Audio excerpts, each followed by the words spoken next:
New Zealand के खिलाफ दूसरे टेस्ट मुकाबले से भारतीय टीम के 3 खिलाड़ियों की विदाई। टीम मैनेजमेंट का बड़ा फैसला न्यूजीलैंड के लिए आफत लेकर के आई। क्या है पूरी कहानी और कैसे भारतीय टीम के खिलाफ दूसरे टेस्ट मुकाबले से पहले ही न्यूजीलैंड के अब पसीने छूटने लगे हैं।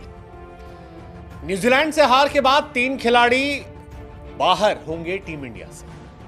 हाँ जी, इंडिया और न्यूजीलैंड के बीच में 3 टेस्ट मैचों की सीरीज का पहला मैच जो है वो न्यूजीलैंड ने जीता तो रिकॉर्ड बन गया। मतलब 1988 में आखिरी बार इंडिया हारी थी। जब हारी थी तब विराट कोहली 2 महीने के थे, रोहित शर्मा 1 साल के थे।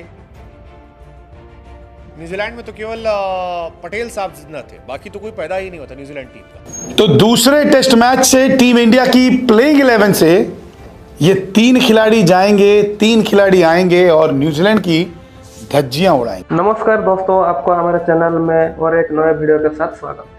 क्या पहले टेस्ट मैच के हार के बाद इंडिया दूसरे टेस्ट मैच के लिए कुछ खिलाड़ियों को बदल सकता है?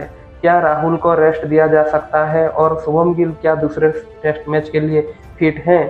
क्या पहले टेस्ट मैच में शतक लगाने वाले सरफराज खान को दूसरे टेस्ट मैच में खिलाया जाएगा? रोहित और गंभीर दूसरे टेस्ट मैच के लिए कौन से नए 3 खिलाड़ियों को लाए हैं?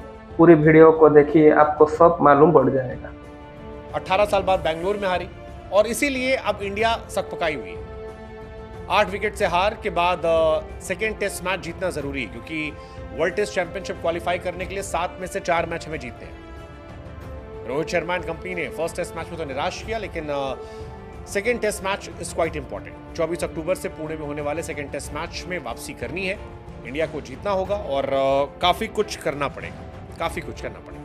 कई खिलाड़ियों को अंदर बाहर करना पड़ेगा, कई सारी चीज़ें करनी पड़ेंगी ताकि हालात बदले, वक्त बदले।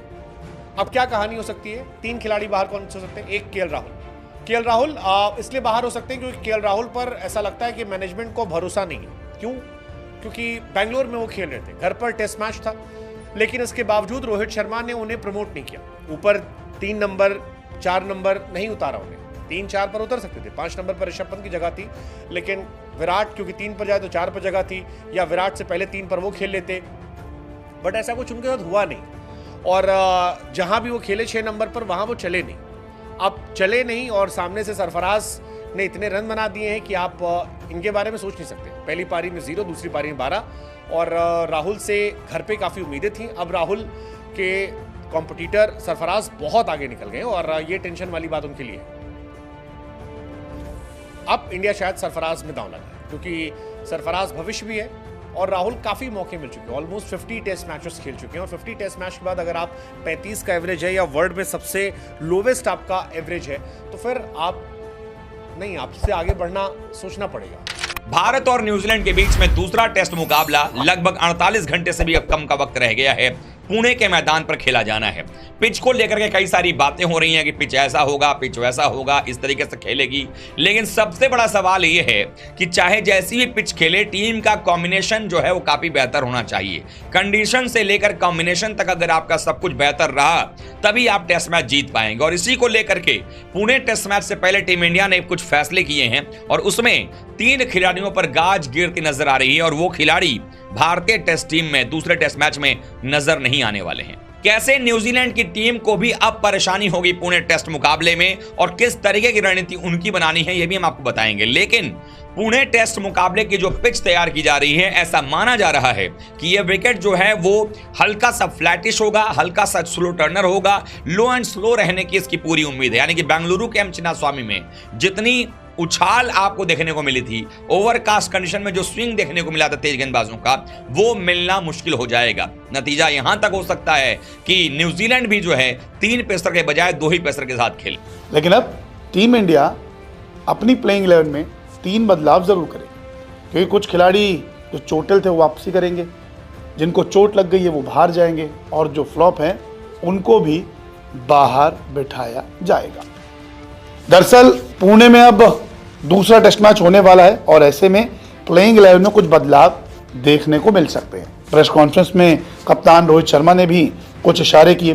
इसके अलावा तमाम क्रिकेट एक्सपर्ट्स भी ये कह चुके हैं कि अब टीम इंडिया में वक्त आ चुका है कि प्लेइंग 11 बदलनी चाहिए। दरअसल जो 3 खिलाड़ी हैं वो कौन कौन से हैं वो मैं आपको बताता हूँ कि किन को जगह मिल सकती है और किन की विदाई होने वाली है। दरअसल शुभमन गिल दूसरे टेस्ट मैच में वापसी कर सकते हैं। शुभमन गिल अब पहले से बेहतर है और बेंगलुरु टेस्ट के बाद शुभमन गिल को प्रैक्टिस करते हुए देखा गया है। इसके साथ ही ऋषभ पंत चोट के कारण बाहर हो सकते हैं। आपको बता दें कि बेंगलुरु टेस्ट मैच में कीपिंग के दौरान उनके घुटने पर बॉल लगी थी। ये वही घुटना था जहां उनकी सर्जरी हुई थी और ऐसे में वो बाहर भी चले गए थे। सूजन आ गई थी उनके घुटने पर। हालांकि उन्होंने बल्लेबाजी की, लेकिन विकेट कीपिंग उनकी जगह पहले टेस्ट मैच में ध्रुव जुरैल कर रहे थे। अब ध्रुव जुरैल को मौका प्लेइंग 11 में मिल सकता है। पंत ने बेंगलुरु टेस्ट में 20 और 99 रन बनाए थे। लोकेश राहुल का बाहर जाना तय माना जा रहा है क्योंकि लगातार फ्लॉप हो रहे हैं। बेंगलुरु टेस्ट में लोकेश राहुल ने पहली पारी में खाता तक नहीं खोला था, तो दूसरी पारी में 12 रन बनाए थे। मोहम्मद सिराज को भी बाहर बिठाया जा सकता है। सिराज को बाहर बिठा के आकाशदीप को चुना जा सकता है। सिराज ने बेंगलुरु टेस्ट मैच में सिर्फ 2 ही विकेट लिए। लेकिन टीम इंडिया से 3 खिलाड़ियों की विदाई होती नजर आ रही है। जहां तक बात करें, टीम इंडिया की प्रेस कॉन्फ्रेंस भी हुई थी, उसमें भी अगर देखा जाए तो जो असिस्टेंट कोच थे वो भी आए थे। उन्होंने कई सारे मुद्दों पर भी बातचीत की थी। लेकिन जो सूरत हाल नजर आ रहा है वो ये है कि भारतीय टीम ने पहले टेस्ट मुकाबले में जो हार झेली है और उनके जो वजहें रही हैं हार झेलने में, उसको कहीं ना कहीं खत्म करने की बात हो रही है। लगातार आपको बता दें कि जिस तरीके से बातें कही गई, शुभमन गिल पहला टेस्ट मैच खेले नहीं, लेकिन खुद असिस्टेंट कोच ने ये बात साबित कर दिया और कह दिया कि हाँ वो बिल्कुल फिट है। शुभमन गिल जो है वो सेकंड टेस्ट मैच खेलेंगे। अब शुभमन गिल की तो एंट्री टीम के अंदर में हो रही है। साथ ही साथ खबर यह भी है कि ऋषभ पंत भी बाहर नहीं जा रहे हैं, यानी कि ऋषभ पंत भी आपके बिल्कुल फिट एंड फाइन है, यानी वो भी जो है वो टेस्ट मुकाबला दूसरा खेलेंगे। पुणे के मैदान पर जिस तरीके की पिच तैयार की जा रही है और जिस तरीके से न्यूजीलैंड के पास भी अगर हम स्पिन आक्रमण की बात करें तो एजाज पटेल टीम में है, मिचेल सैंटनर बेंच पर थे, तो हो सकता है कि सूखी विकेट पर जो है मिचेल सैंटनर को भी टीम खिलाए एक पेसर को ड्रॉप करके। हालांकि न्यूजीलैंड के लिए भी चुनौती यह है कि वो पेसर कौन होगा। क्या वो मैट हेनरी ड्रॉप होंगे, क्या वो टिम साउदी ड्रॉप होंगे, या फिर ड्रॉप होंगे विलियम उर्की। लेकिन भारतीय टीम मैनेजमेंट कहीं ना कहीं अपने आप को लगभग तय कर चुकी है कि किन खिलाड़ियों को पहले टेस्ट मैच के बाद इस टेस्ट मैच से बाहर करना है। वो 3 खिलाड़ियों के नाम आपको हम बताने जा रहे हैं जो इस टेस्ट मैच से बाहर होते हुए नजर आने वाले हैं। दूसरे टेस्ट मुकाबले से बाहर होने वाले खिलाड़ियों में सबसे पहला नाम आ रहा है केएल राहुल का। अब केएल राहुल का नाम क्यों आ रहा है?